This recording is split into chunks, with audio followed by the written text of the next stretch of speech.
Vamos a continuar. Ahora el tema es coordinación de actividades entre empresas, subtítulo obligación legal y herramienta estratégica en PRL. Quien va a disertar es el magíster arquitecto Néstor Pereira, a quien invitamos a subir, inspector coordinador de condiciones ambientales de trabajo, arquitecto licenciado en artes plásticas y visuales, magíster en prevención de riesgos laborales, docente de seguridad en la construcción en cursos de posgrado, Universidad de la República, Universidad del Trabajo, Dirección General de Enseñanza Técnico Profesional, docente instructor en FOCAP y bastante más, tenemos bastante más. Muy bien, perfecto, así que vamos a disfrutar también de su presentación. Buenos días.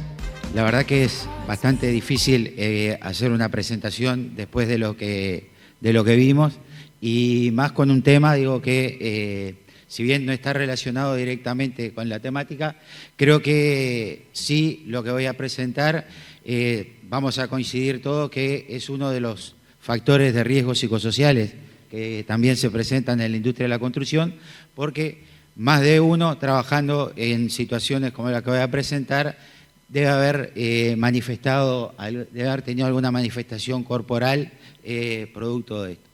Bueno, yo integro la tripartita de la construcción, así que el tema que voy a abordar hoy es parte de temas que desde la inspección planteamos muchas veces en la tripartita, porque entendemos que son situaciones que nosotros relevamos en nuestra actividad y que de alguna manera tenemos que empezar a tomar conciencia de algunas cosas que pasan.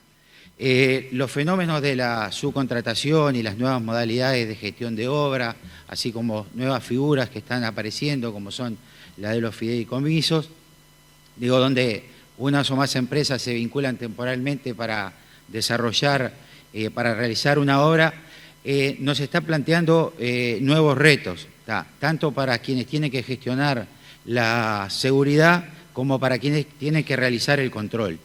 Si tomamos en cuenta, como venían presentando en la exposición anterior, los entornos peligrosos que tiene la industria, y el trabajo muchas veces conjunto, donde a veces las acciones de uno repercuten sobre otro, la materialización de estos riesgos potenciales muchas veces pueden resultar en accidentes con consecuencias que de alguna manera tenemos que empezar a tomar conciencia de este tipo de situaciones.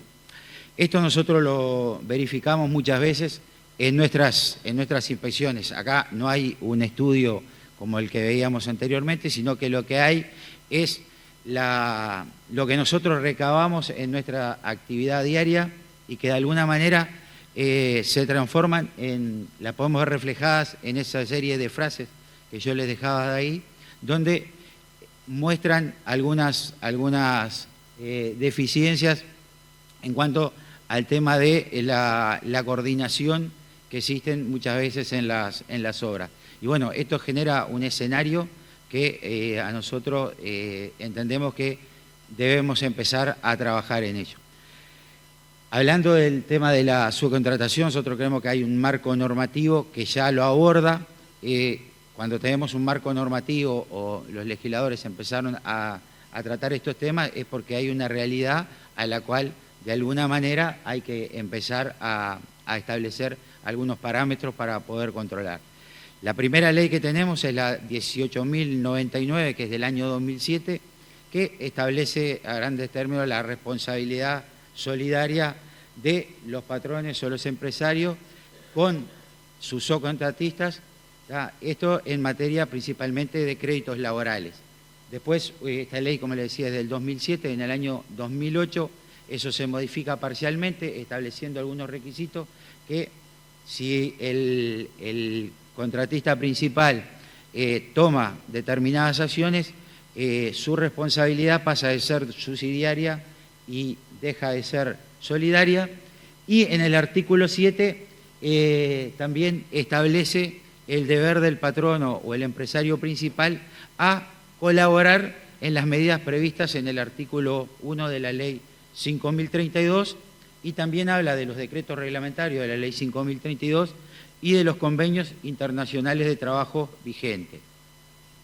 Entonces, el primero que encontramos es el Convenio Internacional 167 de la OIT, del Convenio sobre Seguridad y Salud en el Trabajo, que es del año 88 y que fue ratificado por ley en el año 2002, pero en el año 88, como ven, cuando se estaba discutiendo el convenio internacional, ya la construcción estaba creando la tripartita de la construcción, que se creó en el año 87, en octubre del 87, y en el año 1990, a través del decreto 111 del 90, que fue el primer decreto específico que hubo para la industria de la construcción, se estableció los cometidos de esta tripartita. O sea que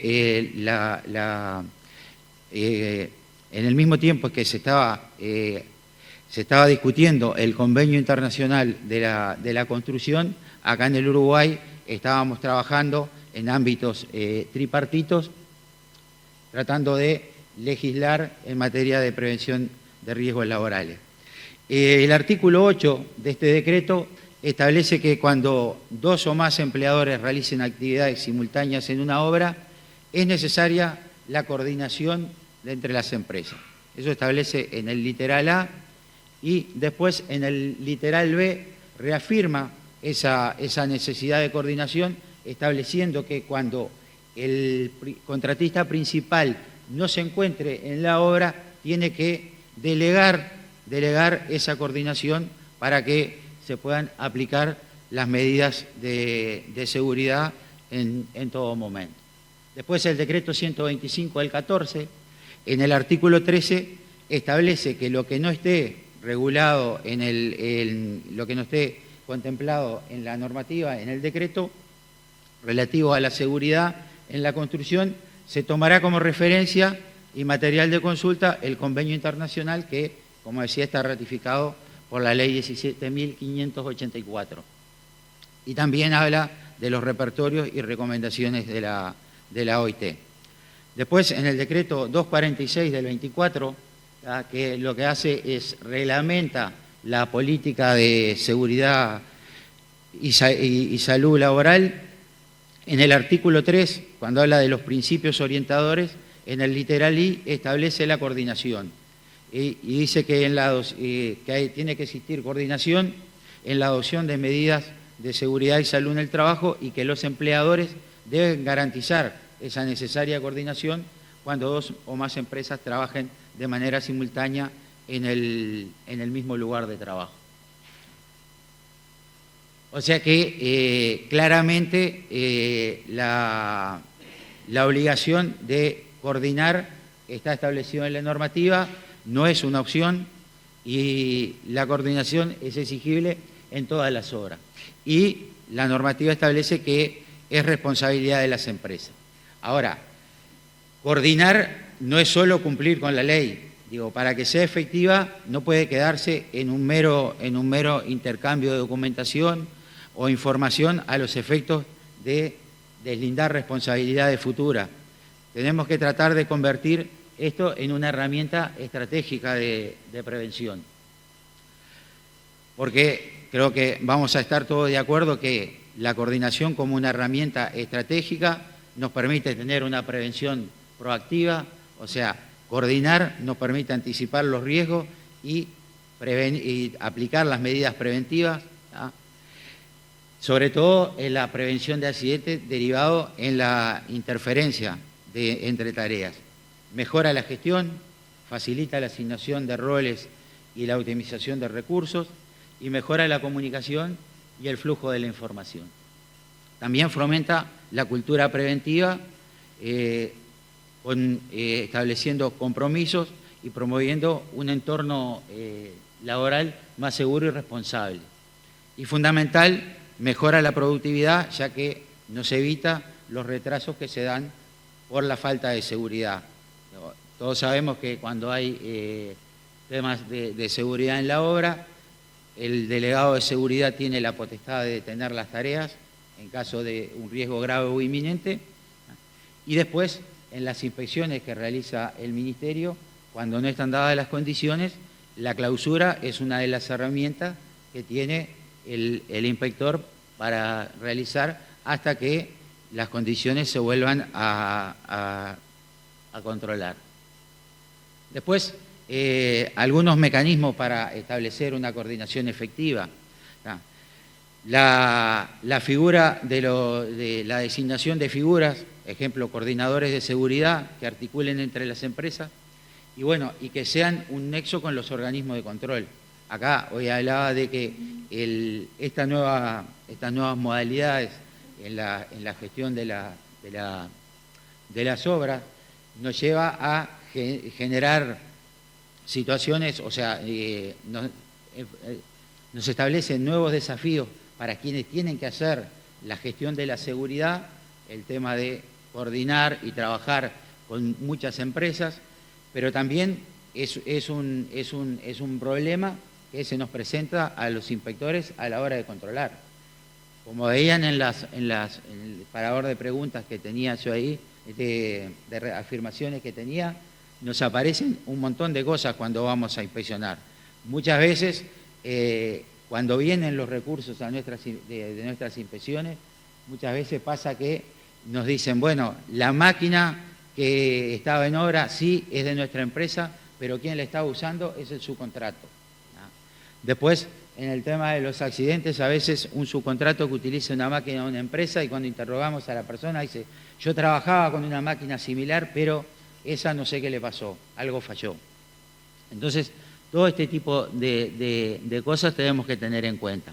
Después, instancias o mecanismos acordados, reuniones, comités, funcionamiento planificado que pueden establecerse, pero que de alguna manera deberían estar debidamente documentados. Por ejemplo, incluidos en los planes de seguridad. Y bueno, me hacía una pregunta de si mecanismos como estos están contemplados en la normativa o de alguna manera tendríamos que contemplarlos en la normativa.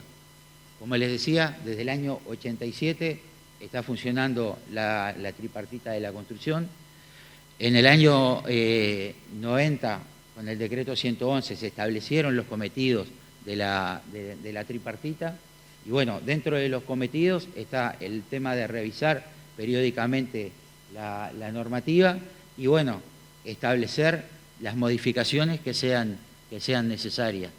Y también realizar la interpretación de la normativa, porque muchas veces hay cosas que están en la normativa y bueno, tenemos distintas interpretaciones y bueno, la tripartita está para eso, para hacer la interpretación de la normativa.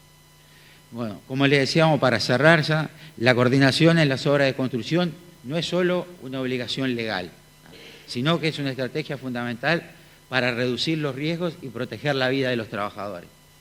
Cuando falla la prevención, la culpa no la tiene el otro.